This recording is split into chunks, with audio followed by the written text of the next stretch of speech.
Hello everybody. We're so glad you've joined us today. I'm glad to be here with the author of our December devotional, which is on the Gospel of Luke, and it's titled Peace on Earth. So welcome to Kelli Worrall. Hi Kelli. Hi, good to be here. And we're always glad to have your devotionals. I know you've written for us before on women in the Old Testament, and now at this Christmas season we're doing the Gospel of Luke. Yeah.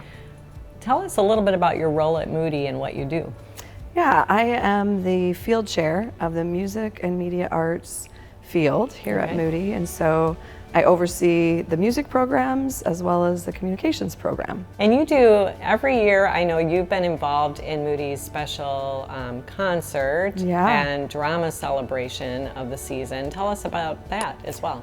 Yeah, Moody has a long history of a program called Candlelight Carols, and so people around the Chicago area know it well.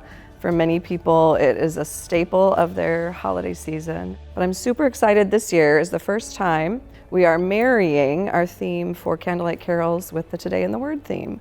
So I'm really excited to have that synergy between the two entities of Moody.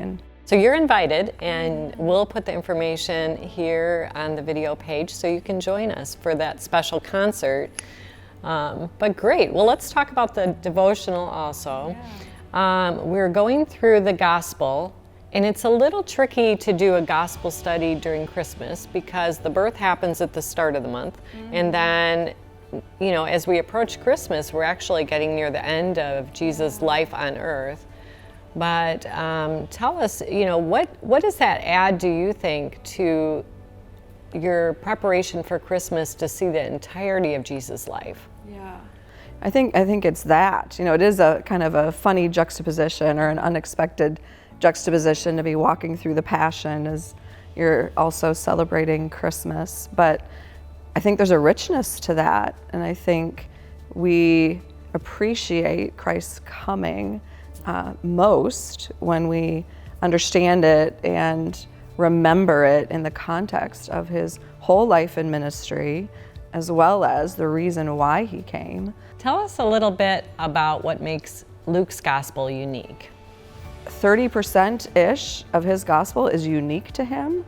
And so just the work that went into the research of his account, the putting together of the account, he doesn't always do it chronologically, but he does it intentionally and thematically for that goal and for that purpose of solidifying not only the faith of Theophilus, but us too. Tell us a little bit about the difference between who people expected the Messiah to be, expected Jesus to be, and who he turned out to be. I think there's some of that tension in the book. Yeah, absolutely. You know, we know that they were, you know, the Jews were under persecution under Rome, and there was this expectation and longing and desire to be freed politically, freed culturally, and you know that is not who Jesus turned out to be, right? He had a very different ministry and mission to free them eternally and to free them spiritually. What they maybe wanted, I think of it too a little bit as like they had this mindset of what life was then.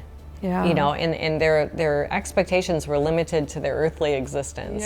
So I love that, you know, Jesus was upsetting that because he was kind of pushing past it and saying, I have much more than that to give you. I love the title. We chose the title Peace on Earth because it is, well, tell us why we landed on that phrase maybe, and how that peace was maybe different. Zechariah, in his song, when the angel appears to him in the temple and, you know, kind of reveals what's going to happen, Zechariah's response, he lands on peace, that he's come to bring peace, to give us peace.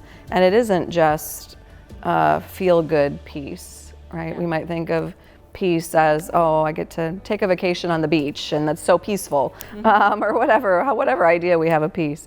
But this peace that Jesus came to bring is so great, so much greater, and has those eternal implications that you were talking about. And as we get ready to do this study, and I think you'll find it very impactful for your Christmas season, to do by yourself or with your family, I just wonder what we can expect to take away from this gospel study. Yeah, I do hope that people enjoy just spending the month with Jesus. I think any opportunity we have to just sit in a gospel is refreshing and is faith affirming as we watch him reveal himself, through miracles, through teaching. I think we experience, like we're saying, the tension between, it demands a response, and we see the people in the gospel responding in various ways. And so I hope it reinvigorates our own response to who he is, and that he is the Prince of Peace, that he came to save us, and that just enriches, I guess, our holiday season. We can get so caught up in celebrating Christmas that we miss it. Yeah. So thank you. Thank you for writing the study. Thank you for taking us through the Gospel of Luke, and we hope you all will join us.